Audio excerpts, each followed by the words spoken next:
Hello everyone and welcome to SunUp. I'm Lyndall Stout. Today we're taking a special look at wheat quality and how it all relates back to price. We begin out in the field with our small grains extension specialist, Jeff Edwards. Historically, Oklahoma wheat, we've kind of had the reputation of having wheat with a lot of dockage and quite a bit of foreign material in it, and more than our neighboring states.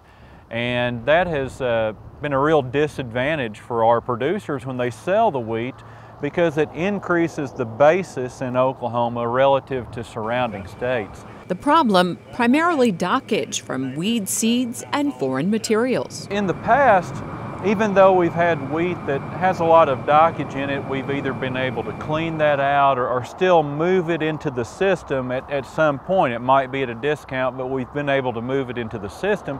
And that has really changed over the past couple of years, with our end users saying, well, if it's not up to a certain quality standard, we basically don't want it at any price. And then that is filtered down to our producers, and we've wound up with situations where perhaps producers with a high degree of dockage or foreign material maybe couldn't even sell their wheat at the local elevator. So it's really hit home.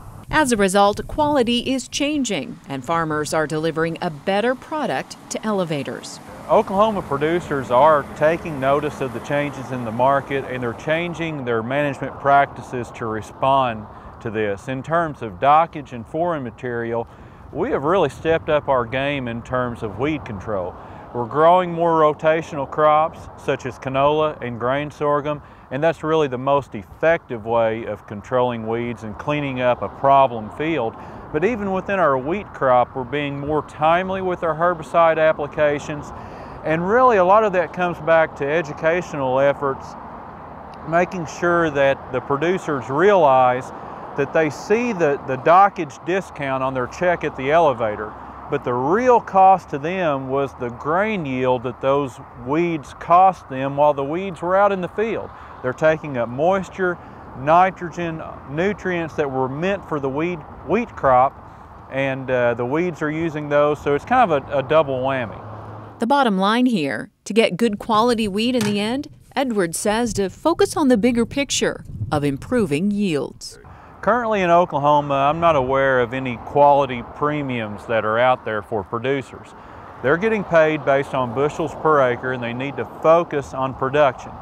So in order to increase bushels per acre, we need adequate nitrogen fertility, we need to control weeds in a timely fashion, and we need to plant good quality wheat varieties. If they will do these three things, then quality will come along for the ride with the yield.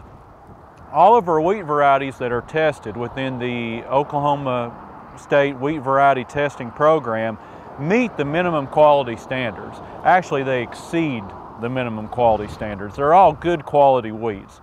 Nitrogen fertility is a key to having a good yield. If you fertilize for yield, wheat protein will come along for the ride. And then the third one is weed control.